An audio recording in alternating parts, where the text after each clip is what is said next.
fait, j'étais sur les bancs du forum, je m'ennuyais en attendant qu'on m'appelle devant un numéro de boucherie, numéro 115, 128, je ne sais plus très bien, 272. Et je me suis dit, bof, je ne sais pas ce que je vais faire comme boulot, puisqu'il n'y a rien dans les valves comme boulot en tant qu'enseignant, illustrateur. Puis je vois passer une bannière qui disait Tripalium Bordello, spectacle cherche amateur. Je me suis dit, ok, je suis volontaire, je rentre dans le... Cicero. Lipschitz. Pop, squish. Cicero. Lipschitz. Pop, squish. Cicero. Lipschitz. He had it coming. He had it coming. He only had himself to blame. If you'd have been there, if you'd have seen it, I bet you would have done the same. Pop, squish. Cicero. Lipschitz. C'est squish! Cicero! Le travail, c'est la santé, et après, c'est la conserver. Les prisonniers du boulot font pas de vieux os.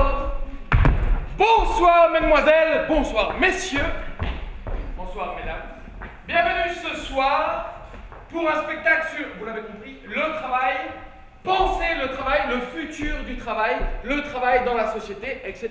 etc. Le spectacle s'appelle Tripalium Bordello. Donc Tripalium, ça veut dire travail en latin, ça veut dire torture.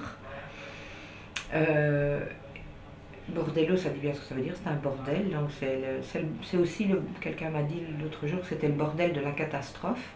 Même si le spectacle est gai, il y a quelque chose de catastrophique dans l'air. Que les acteurs et moi-même avons essayé de dépasser pour essayer de se donner l'énergie pour préparer la société future. Partageons le temps de travail! Dites seulement oui si vous êtes d'accord, mais on ne va pas répéter tout le temps. Vous aussi, mesdames et messieurs, si vous êtes d'accord, vous dites ouais! Donc il y a 7 comédiens professionnels et 7 amateurs. Avec ces comédiens, je fais des improvisations, je leur soumets des stimuli qui tournent plus ou moins autour de la problématique du travail, du futur du travail et du chômage. De ces stimuli, une fois qu'ils font des improvisations, je retire ce que j'appelle le punctum, c'est-à-dire un point de rupture que je repère au moment où ils font une improvisation. Et ce point de rupture-là, je le mets en scène. Elle travaille directement sur le plateau, beaucoup à partir de l'humain, bien plus qu'à partir de n'importe quelle technique artistique. Il n'y a vraiment pas besoin d'avoir fait quoi que ce soit de théâtre avant pour pouvoir travailler. Au conservatoire, plutôt, on apprend à répéter, à peaufiner, à rendre les scènes très, très précises pour pouvoir, à longue durée, se reposer toujours sur des points de repère. Et ici, elle a l'habitude de fonctionner avec des choses qui se renouvellent tout le temps. Et elle a mieux, à la limite, que ça change, mais qu'il y ait toujours une énergie nouvelle. C'est super, c'est déstabilisant parce que c'est que de l'impro, rien n'est fixé, c'est jouer avec des amateurs aussi. Il y a tout un truc qui fait que c'est une espèce d'énergie, c'est une espèce de boule d'énergie en fait.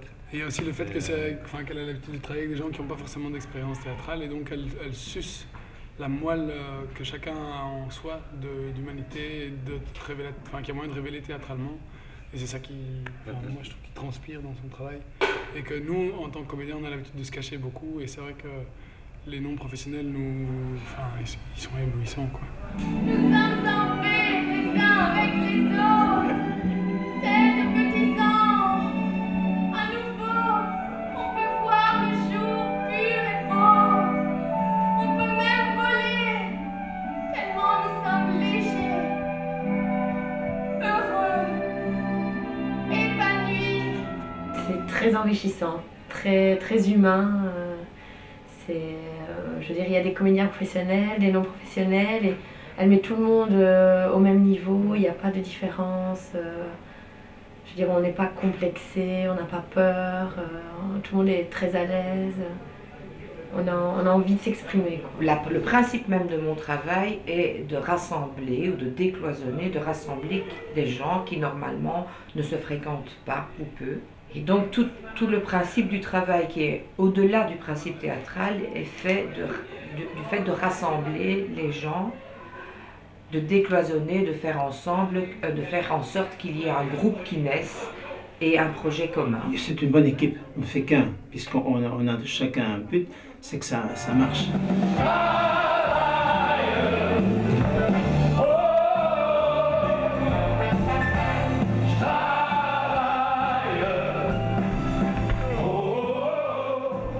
Très chouette, beaucoup de motivation, donc on voulait vraiment travailler, on travaillait même dans le train ensemble, mais ça se faisait de façon spontanée, donc beaucoup de spontanéité. C'est un spectacle où on chante et où on fait chanter les spectateurs sur des musiques connues avec des images qui s'affichent à l'écran. Et les spectateurs chantaient à tue-tête, il y avait vraiment beaucoup de dynamisme chez les spectateurs, c'est-à-dire le dynamisme qu'il y avait sur le plateau a été communicatif très fort chez les spectateurs. Allez! Hey chérie! Je voudrais vous expliquer de quoi est fait ma vie.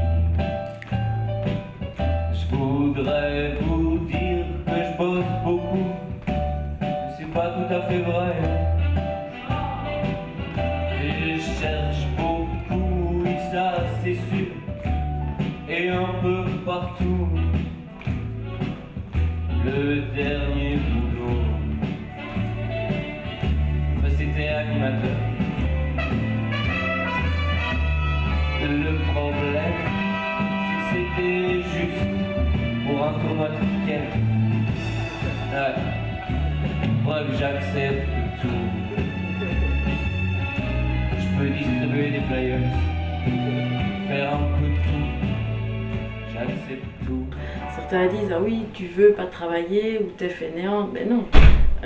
C'est pas qu'on veut pas travailler, c'est qu'on veut pas nous engager pour X ou Y raison.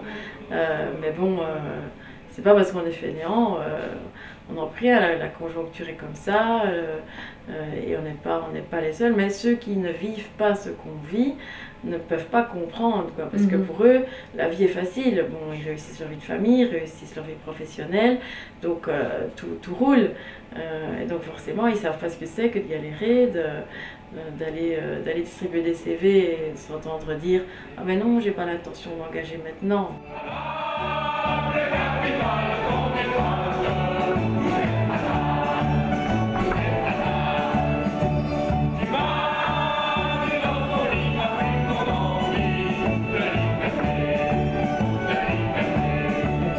Au conservatoire, on sait que ça va être difficile de trouver de l'emploi. On le sait déjà à la base, évidemment on s'en rend compte vraiment concrètement qu'à la fin, quand on est sorti.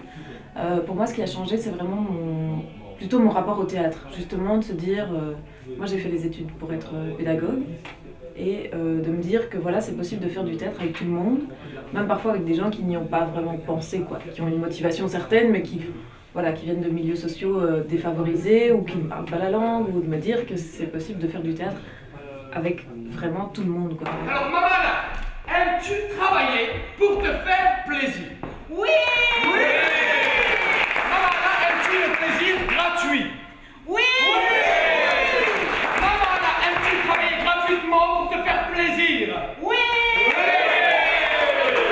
Alors Mamana, trouves-tu normal ce soir que ces personnes-là ont payé leur place et que toi tu ne sois pas payé? Oui!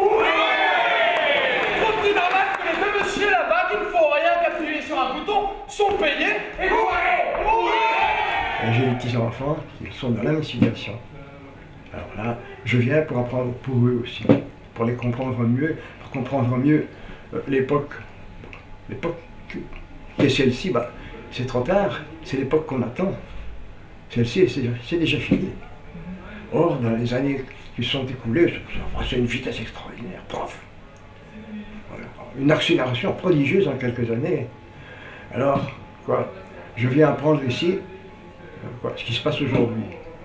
Dans quelle mesure est-ce utile pour savoir ce qui se passera demain? Mesdames et messieurs, ce soir, le capitaine va récupérer la force de travail qu'il a longuement investie dans Virgile.